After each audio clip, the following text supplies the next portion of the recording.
왕들의 이야기에 오신 여러분, 주님의 이름으로 환영합니다.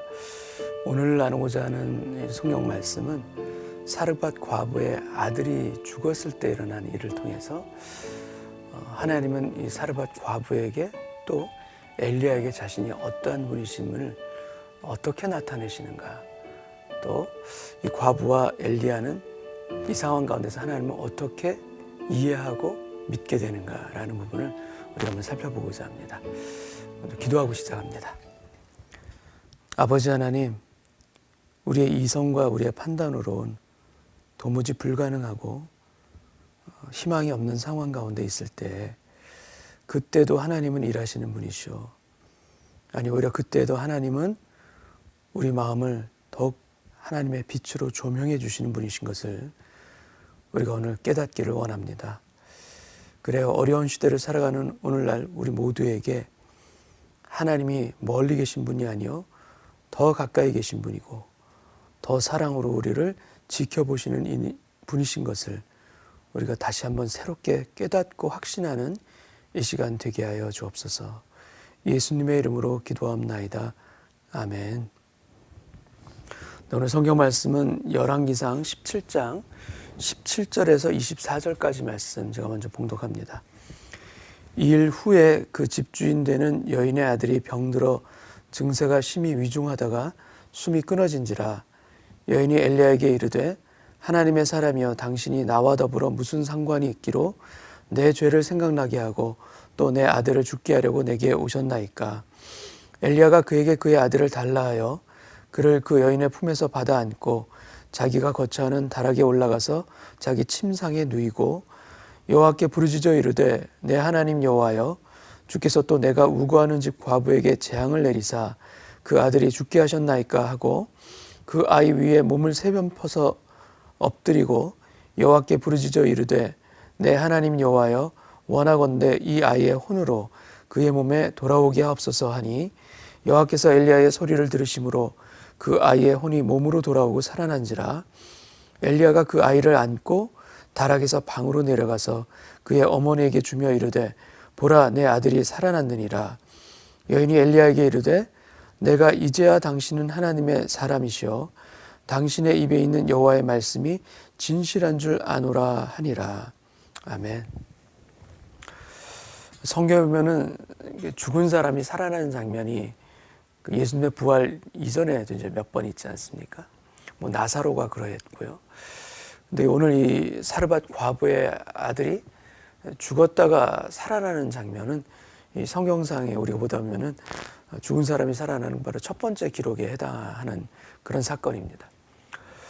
하나님은 어떤 분이신가 하면 평강 가운데 또 우리의 인생의 승리 가운데에서도 하나님이 어떠한 분이시니라는 것을 우리에게 알려주시는 분이기도 하지만, 하나님 또한 우리의 절망 가운데, 우리가 이해할 수 없는 고통 가운데에서도 하나님은 하나님이시다라는 것을 우리에게 분명하게 알려주시는 분이 바로 하나님이십니다. 바로 이 사건을 통해서 하나님은 이 과부에게 하나님이 어떠한 분이신가를 분명하게 알려주십니다. 사르밧 과부에게 엘리야가 찾아왔습니다. 하나님의 사람이 찾아와서 떡을 먼저 그 엘리야에게 드림으로 말미암아 하나님이 약속하신 그대로 그 가루가 마르지 않고 기름이 마르지 않는, 떨어지지 아니하는 그런 기적 가운데 지금 살아가고 있는 것입니다. 하나님의 기적이 지금 매일매일 체험되고 있는 상황입니다. 이 축복을 지금 이 과부는 누리고 있는 것이죠. 그러니까 하나님은 살아계신다, 하나님은 능력이시다, 하나님이 참 신이시다라는 것을 지금 분명히 매일매일 체험하고 있는 현실입니다. 그런데 그 아들이 죽습니다. 갑자기 죽습니다. 전혀 생각하지 못했던 일들이 일어난 것이고, 이 과부기 때문에 그 아들 하나가 죽었다는 것은 그 인생이 다 무너지는 그런 사건이 지금 일어난 것이죠. 근데 이 불행과 이 낭만 가운데 이 여인의 반응이 뭐냐면, 이 여인의 반응은 자기 자신의 죄를 생각나게 했다, 이런 고백을 합니다. 제가 18절을 다시 읽겠습니다. 여인이 엘리야에게 이르되, 하나님의 사람이여, 당신이 나와 더불어 무슨 상관이 있기로 내 죄를 생각나게 하고 또 내 아들을 죽게 하려고 내게 오셨나이까. 분명히 엘리야가 찾아온 건 하나님의 축복이라는 걸 인정합니다. 근데 아들이 죽게 되자 이 여인의 마음은 어떻게 되는가? 하나님의 사람이 찾아온 것은 나의 죄를 떠올리게 하고 생각나게 하고 결국 그거에 대한 심판으로 지금 내 아들이 죽었습니다라는 원망을 하고 있는 것입니다. 불행한 일이 일어납니다. 예상치 않았던 아주 큰 사건이 일어난 것입니다. 그때 보통 사람들의 반응 중에 하나는 뭐냐면 바로 이 여인과 같이 죄책감의 반응이 일어나기도 합니다. 이 죄책감이라는 것은 guilty feeling은 아주 무서운 것입니다. 보통 guilty feeling은 그 정죄가 다른 사람을 향하는 것이 보통 정죄이죠. 근데 guilty feeling은 그 정죄가 다른 사람이 아니라 나를 향하는 것입니다. 그 죄책감의 대상이 다른 외부에 있는 다른 사람이 아니라 바로 본인에게 있는 것입니다. 그러니까 내가 잘못했다, 내 탓이다라는 것입니다. 물론 신앙적으로 보면 이게 굉장히 회개에 이르게 하는 죄책감이 있고, 근데 반면에 오늘 우리가 이 과부의 반응에서도 보지만 죄책감에 이르는 반응, 그러니까 회개에 이르게 하는 반응도 있지만 자신을 무너뜨리고 오히려 자신을 찌를 뿐만 아니라 다른 사람까지도 찌르는 이런 죄책감도 또한 있는 것이 사실입니다. 여인이 바로 그러한 상황 가운데 지금 빠져 있는 것입니다. 로마서 8장 1절 말씀에 이런 말씀이 있습니다. 그리스도 예수 안에 있는 자에게는 결코 정죄함이 없나니. 그러니까 예수 그리스도 안에 있는 믿음으로 살아가는 자에게는 정죄가 이미 끝났다는 것입니다. 십자가에서 이미 끝났다라는 게 약속과 은혜를 받은 것이 우리 믿는 크리스찬에 주신 축복인 것이고, 또 로마서 14장 22절 말씀에도 자기를 정죄하지 아니하는 자는 복이 있도다 이 말씀을 해주고 계십니다. 정죄함, 주님은 가늠한 여인에게도 정죄하지 않으셨습니다. 정죄는 누가 하는가? 사단이 하는 것이고 우리 안에 있는 내 자아가 하는 것입니다. 정죄함으로부터 벗어나는 길, 예수 그리스도 안에 우리가 깊이 있게 신앙으로 들어가면 들어갈수록 정죄의 저주에서 풀려나고 은혜받은, 구속받은, 용서받은 그 기쁨과 자유함으로 우리는 살아가게 될 줄 믿습니다. 바로 이 사르밧 과부에게 아들이 죽은 사건이 그 자신을 정죄하는 죄책감으로 인하여서 이 아들이 죽은 사건을 어떻게 이해하는가? 하나님의 심판으로 이해합니다. 이 여인의 죄가 무엇인지 성경에는 기록되어 있지 않습니다. 그러나 분명히 자신의 죄를 고백했던 것이고 내 죄가 있어서 그걸 심판하셔서 내 아들이 죽었다라는 것입니다. 근데 과연 이것이 맞는가라는 것입니다. 근데 여인의 입장뿐만 아니라 이 엘리야의 입장에서도 참으로 이 사건을 이해할 수가 없는 사건입니다. 그릿 시내가에 있다가 하나님께서 가라 하셔서 이 사르밧 과부의 집으로 왔습니다. 굶어 죽어가는 그 집안을 살리기 위해서 하나님께서 보내신 것이고, 그래서 엘리야가 와서 가루가 마르지 않고 기름이 떨어지지 아니하는 그런 기적 가운데 지금 있는 것입니다. 근데 살리기 위해서 보내셨는데 지금 아들이 죽은 것입니다. 아니, 살리기 위해서 보내셨는데 왜 죽게 하시나? 엘리야의 입장에서도 하나님의 지금 이런 모습들이, 상황들이 전혀 이해할 수가 없었을 것입니다. 근데 여러분, 이것은 엘리야뿐만 아니라 이 과부뿐만 아니라 우리의 삶에 있어서도 동일하게 일어나는 인생의 난제들, 도무지 해결할 수 없고 이해되지 아니하는 그런 사건들, 우리 믿는 크리스찬들에게도 이런 사건들은 얼마든지 일어납니다. 이 땅에 있을 때는 우리가 다 온전히 이해할 수도 없고 하나님 왜 그러셨어요? 그 의문을 가지고 살아갈 수밖에 없는 그런 사건들이 분명히 이 땅 가운데 있습니다. 근데 결국 어떻게 됩니까? 이 아들이 살아나지 않습니까? 살리기 위해서 보내셨는데 그 아들을 죽게 하셨다가 또 다시 살리신 것, 이게 도대체 무엇인가? 왜 하나님께서 이렇게 하시는가? 이해할 수 없는 그런 상황 가운데 이 엘리야도 있었을 것이고 이 사르밧 과부도 그 마음으로 지금 사건 가운데 절망하고 있습니다. 근데 엘리야가 그릿 시내가에 있을 때 우리가 지난 시간에 한번 살펴보았지만 시내가 까마귀가 계속해서 은혜를 가지고, 하나님의 은혜를 가지고 날아오는데 물이 마릅니다. 그 물이 마른 이유가 도대체 무엇입니까? 그 물이 마르는 고통 가운데 있게 된 이유가 도대체 무엇입니까? 그 그릿시냇가의 물이 마른 것은 여러 가지 이유와 원인이 그 안에 물론 하나님의 목적이 있겠지만 그 중에 하나는 무엇인가 하면 그것을 떠나게 하기 위함입니다. 그릿시냇가의 물이 마르지 않았다면 엘리야는 떠날 필요가 없었습니다. 근데 물이 마르기 때문에 그것을 떠나 지금 사르밧 과부의 집으로 온 것입니다. 그 아들이 죽었습니다. 아들이 죽은 것은 끝이 결코 아닙니다. 그릿시냇가의 물이 마른 것, 그것은 끝이 아니라 바로 하나님의 새로운 계획의 시작이었듯이 이 과부의 아들이 죽은 것은 끝이 아니라 하나님의 또 다른 계획과 하나님의 또 다른 은혜와 사랑의 시작이라는 것, 그것을 하나님께서는 이 과부에게도 알려주시길 원하셨고, 아니 하나님께서는 엘리야에게도 알려주시기 원하셨던 것입니다. 그래서 왜 아들이 죽게 되고 다시 살게 되었는가, 그 원인과 목적을 우리가 100% 이해할 수는 없지만 그 중에서 분명한 것은 무엇인가, 하나님께서는 이 여인의 믿음을 더 온전하게 세워주시기 원하셨고, 엘리야에게도 마찬가지입니다.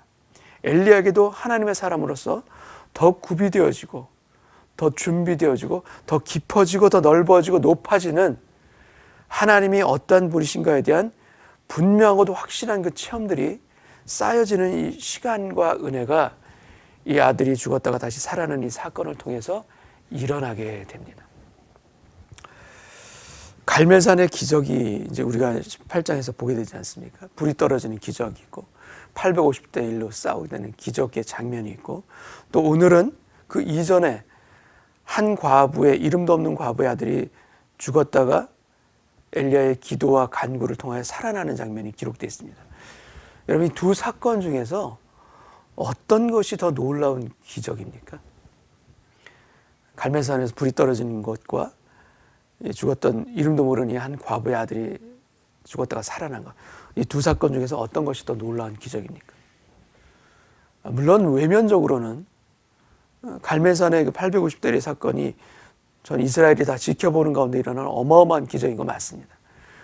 그런데 엘리야의 입장에서 보면은 이 갈멜산의 기적이 일어나기 이전에 필요한 것이 바로 이 여인의 아들이 죽었다가 살아난 바로 이 기적입니다. 여인의 아들은 엘리야가 정말 이해할 수 없는 상황 가운데 처한 그 죽음 앞에서 같이 힘들어하고 그것 가운데 같이 마음 아파하고 그 상황에서 어쩔 바 모르는 그 상황 가운데 하나님께 부르짖는 엘리야의 모습이 보여집니다. 그래서 그 죽은 아들을 19절에 이렇게 나오죠. 엘리야가 그에게 그의 아들을 달라 하여 그를 그 여인의 품에서 받아 안고 자기가 거처하는 다락에 올라가서 자기 침상에 누이고, 어떻게 될지 모르는 그런 상황입니다. 자기 침상에 그 아이를 누였습니다. 그리고 20절, 여호와께 부르짖어 이르되 내 하나님 여호와여, 주께서 또 내가 우고하는 집 과부에게 재앙을 내리사 그 아들이 죽게 하셨나이까. 엘리야도 같이 원통한 겁니다. 어떻게 할 줄 모르는 그런 상황입니다. 이 아들을 죽게 하셨습니까 하나님? 엘리야도 똑같이 하나님께 부르짖고 있습니다. 그리고 21절, 그 아이 위에 몸을 3번 펴서 엎드리고 여호와께 부르짖어 이르되 내 하나님 여호와여, 원하건대 이 아이의 혼으로 그의 몸에 돌아오게 하옵소서. 지금 엘리야는 이 아이가 다시 살아난다는 확신을 가지고 하는 기도입니까? 그게 아닙니다. 아이가 살아난다는 확신은 없습니다. 그래서 아이에게 몸에 3번 몸을 펴서 엎드리고 부르짖고 또 부르짖고 또 부르짖는 이 모습들이 지금 나오지 않습니까? 갈멜산의 기적은 하나님으로부터 받은 말씀의 확신을 가지고 그가 모든 이스라엘 백성들 앞에, 그리고 아방 앞에서 굳건함을 가지고 싸웠던 사건입니다. 근데 이 사건은 무엇인가? 너무나도 안타까운 것입니다. 너무나도 간절한 것입니다. 그리고 어찌할 바 모르는 그 상황 가운데 하나님께 부르짖고 또 부르짖고 또 부르짖었던 싸움인 것입니다. 엘리야에게 있어서 어느 쪽 싸움이 더 간절한 싸움입니까? 갈멜산입니까? 아니면 죽은 아들을 살리는 이 장면입니까? 엘리야에게 있어서 더 간절한 싸움은 갈멜산의 싸움이 아니라 바로 이 아들이 죽은 이 사건에서의 싸움입니다. 너무나도 간절했던 것이고 너무나도 안타까웠던 것이고 너무나도 치열하게 싸웠던 싸움이 바로 이 과부의 아들이 죽었던 이 사건입니다. 근데 이 사건을 통해서 하나님께서 어떻게 역사하셨는가? 이 아이의 혼이 그의 몸에 돌아오게 없어서 부르짖었을 때 하나님께서는 엘리야의 그 기도를 들으시고 응답하시사 그 혼이 다시 돌아오게 하셨습니다. 그래서 아들이 살아난 것입니다. 놀라운 기적을 체험한 것이죠. 하나님은 하나님의 사람들을 준비시키실 때 엘리야에게 있었던 이 사르밧 과부 또 그리시네카까지 포함해서 이 3년 반의 시간을 하나님께서는 하나님의 종들에게 허락하십니다. 모세에게 40년이 있었고 사도 바울도 성경에 자세하게 기록되어 있지는 않지만 그가 아라비아 광야로 갔었던 시간들, 홀로 고독 가운데 있었던 시간들 그에게 있습니다. 다윗 왕은 안 그렇습니까? 그가 일찍 소년일 때 기름 부음을 받았지만 그가 왕이 되기 이전까지의 그 10수년의 시간은 쫓겨다니고 목숨이 위협을 받고 그래서 블레셋까지 도망갔다가 굴욕을 당하기도 하고 이러한 시간들이 다윗에게도 있었습니다. 왜 이런 시간들이 있어야 되는가? 왜 그런 시간들이 저에게 허락되어지는 것이고 하나님 왜 저한테 그렇게 아프게 힘들게 외롭게 이해할 수 없게 너무나도 쓸쓸하게 왜 저를 그렇게 내버려 두십니까? 네, 여러분 결코 하나님께서 내버려 두는 시간이 아니죠. 우리는 형통 가운데서도 하나님을 배우지만 우리는 고독한 가운데 아니 광야 가운데 배우는 하나님이 더 놀랍고 더 정확하고 더 은혜를 가지신 하나님이라는 것을 우리는 그때 배웁니다.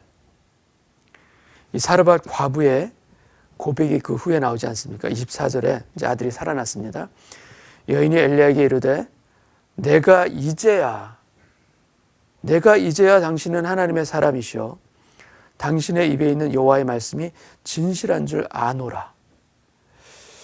내가 이제야 당신은 하나님의 사람이요 그래 내가 이제야 여호와의 말씀이 진실한 줄 아노라.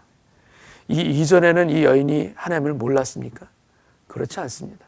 하나님을 이미 만났던 사람이고 하나님의 기적과 은혜를 체험했던 사람이고 지금도 체험하고 있는 사람입니다. 그런데 이 여인이 고백합니다. 내가 이제야 하나님의 사람인지 알았다 이런 것은 그전에는 몰랐다가 지금에서 비로소 알게 됐다는 그 뜻이 아니라 이전에 알았습니다. 그러나 더 분명하게 더 확실하게 예전에 알았던 거라는 비교도 할 수 없을 만큼 더 확실한 체험 가운데 하나님의 사람임을 내가 알았고 또 하나님이 어떠한 분이심을 내가 깨닫게 되었고 체험하게 되었습니다라는 믿음의 고백입니다. 내가 이제야 분명하게 하나님이 하나님임을 알았습니다. 바로 이 고백인 것입니다. 근데 이 고백은 이 과부의 고백뿐만이 아니라 이 고백은 바로 엘리야 본인의 고백이기도 한 것입니다. 갈멜산에서의 850대 1의 싸움을 하기 이전에 엘리야에게는 이 싸움이 필요했던 것이고 또 이 싸움을 통해서 깨닫게 된 하나님을 통해 엘리야는 갈멜산으로 갈 수 있게 된 것입니다. 이 3년 반의 그리시네가와 사르밧 과부의 집에 있었던 이 3년 반의 시간 동안 엘리야는 무엇을 배웠는가? 하나님에 대해서 더 깊이 있게 배웠던 것이고 또 자기 자신에 대해서 더 깨달았던 것이고 또 하나님께서 보여주시는 사람들에 대해서도 또 깨닫게 된 시간입니다. 하나님에 대해서 깨닫게 됩니다. 어떻게 깨닫게 되는가? 하나님은 신실하시다. 하나님은 어떤 상황에서도 신실하시다. 그리시네가에서도 신실하셨고 과부의 집에서도 신실하셨고 아니 그 과부의 어린 아이가 아들이 죽었을 그때에도 하나님은 신실하시다. 이것을 깨달은 것입니다. 또 엘리야는 자기 자신에 대해서도 깨달았습니다. 하나님의 말씀을 받은 선지자임에도 불구하고 내가 얼마나 연약한지, 내가 얼마나 미약한지, 내가 얼마나 교만한지, 내가 얼마나 감정에 따라 이리저리 움직이는지, 하나님의 말씀에 닻을 내리지 못하고 흔들거리는 그러한 나약한 마음을 가지고 있는지, 이것을 깨닫게 된 것입니다.